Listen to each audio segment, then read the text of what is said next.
Attention mga SSS members and pensioners, apat na importanteng bagay mangyayari na ngayong darating na May 29, 2026, araw ng Biyernes. Ano-ano ang mga ito? Dapat alam nyo para mga benepisyo makukuha. Yan ang ating pag-uusapan sa episode na ito.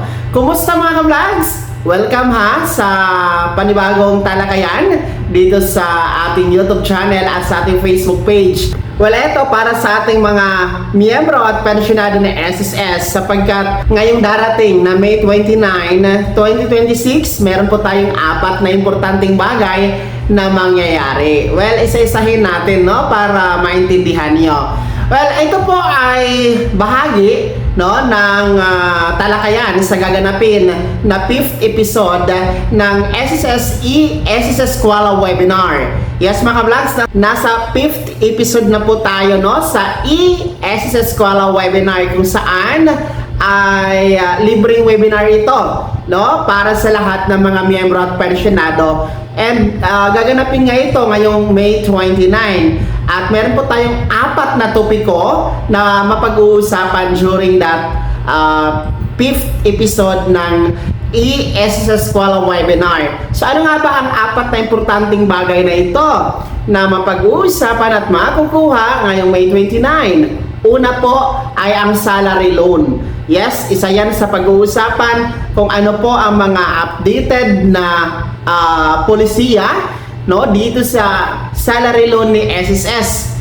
Kabilang na nga po riyan kung ano ang eligibility, magkano yung interest at paano ito i-apply. Well, pangalawa po yung ating emergency loan program. Well, kung ano nga po ba no at para saan ang emergency loan program, magkano ang maaaring makuha, no? Ano ba ang mga criteria, eligibility para sa mga gustong mag-avail dito, no? Lahat ng yan ay tatalakayin. Pangatlo na importanteng bagay na makukuha, no? At mapag-uusapan ngayong May 29 ay ang educational loan assistance program mga ka-vlogs. No, kasi meron tayong educational loan para sa mga miyembro na meron pong kolehiyon na mga anak no na gustong mag-avail ng educational loan program. So kung ano po ang updated na polisiya, mga requisitos, mga eligibility no regarding the educational loan program ay pag-uusapan din po yan. Pang-apat at panghuli na importanteng bagay na mapag-uusapan ngayong May 29 sa 5th episode ng SSS Kuala webinar ay ang consolidated loan and or yung with penalty condonation mga ka-vlogs.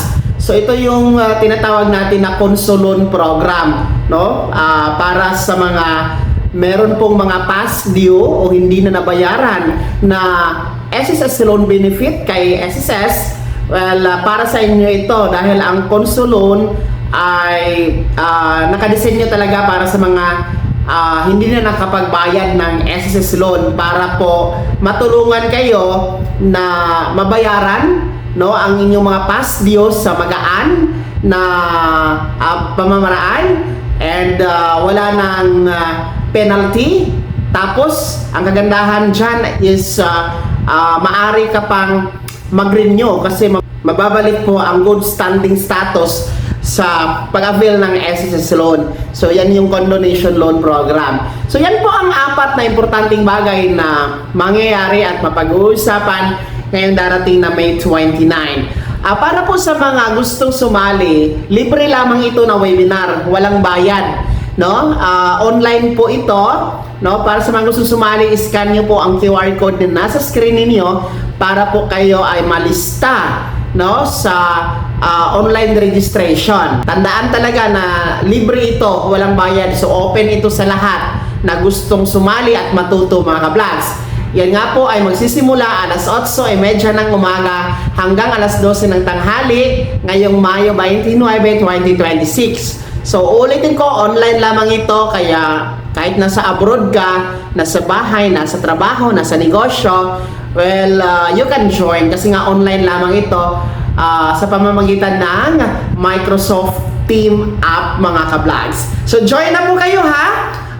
Malayo-layo pa, May 29, may panahon pa kayo na mag-register dito sa libreng ESSS Kuala Webinar 5th episode. Ulitin ko ang 4 na topiko na mapag-uusapan. Una, salary loan. Pangalawa, emergency loan. Pangatlo ay ang ating Educational Loan Assistance Program. At pang-apat ay ang Consolidated Loan with Penalty Condonation. Kaya naman mga SSS members and pensioners, mga ka-vlogs, kumusta po ba? Interesado ba kayo dito sa 5th episode webinar ni SSS? No? Sino sa inyo dito ang gustong sumali? Pangalawa, nakakatulong ba itong mga ginagawang ESSS Kuala Webinar mga ka-vlogs, no? Marami ba kayong natutunan dito? Ibahagi niyo po sa comment section na nasa baba. Maraming salamat! God bless! Mag-ingat mga ka-vlogs!